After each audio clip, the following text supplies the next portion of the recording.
Clinton aides say in hacked emails released Friday by the anti-secrecy group WikiLeaks that Hillary Clinton did not want her husband to cancel the speech, but after a cool-down period was eventually convinced that canceling was the right step. The Clintons' paid speeches have been an issue throughout the campaign, particularly Hillary Clinton's private speeches to Wall Street firms. Hillary Clinton earned about $1.5 million in speaking fees before launching her presidential campaign, while Bill Clinton reaped more than $5 million from banking, tech and other corporate interests. According to financial documents filed by Hillary Clinton, the campaign has never released transcripts of Hillary Clinton's speeches, but the hacked emails did reveal excerpts flagged by her advisors as potentially concerning. In the excerpts, Clinton talked about dreaming of open trade and open borders in the Western Hemisphere. She also says politicians sometimes need to have both a public and a private position on issues. Bill Clinton was scheduled to speak to Morgan Stanley executives in April 2015.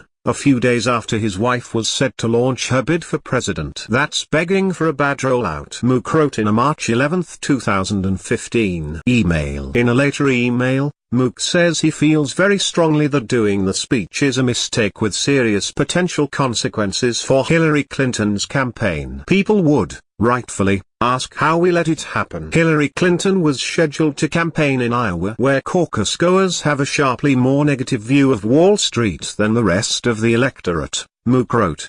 Wall Street ranks first for Iowans among a list of institutions that take advantage of everyday Americans, scoring twice as high as the general election electorate. This is a very big deal in my view. Clinton's longtime aide Huma Abedin assured Mook the next day that Clinton was fine with cancelling the speech, especially if Bill Clinton agreed.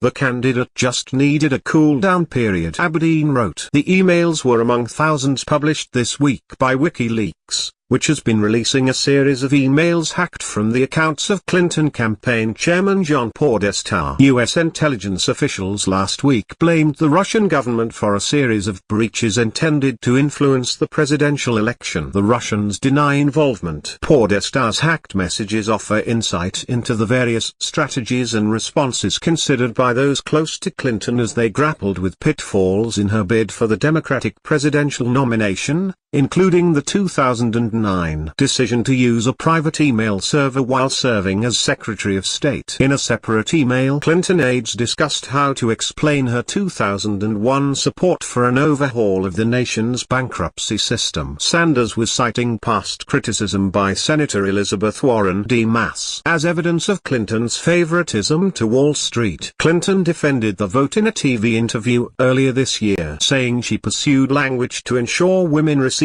child support if a spouse went into bankruptcy. In a February 7 email, advisor OLeary noted that Clinton had overstated her case. She said women groups were all pressuring her to vote for it. Evidence does not support that statement. Clinton spokeswoman Jennifer Palmieri said Friday that the campaign has taken unspecified precautions to secure its emails. Asked whether officials were considering releasing all of Podesta's emails at once, Palmieri said, "That is what the Russians would like us to do and we are not going to do that." Emails released Friday also show that Clinton's daughter Chelsea used a second alias to communicate with her mother's campaign, Anna James. Chelsea Clinton also used the alias Diane Wren.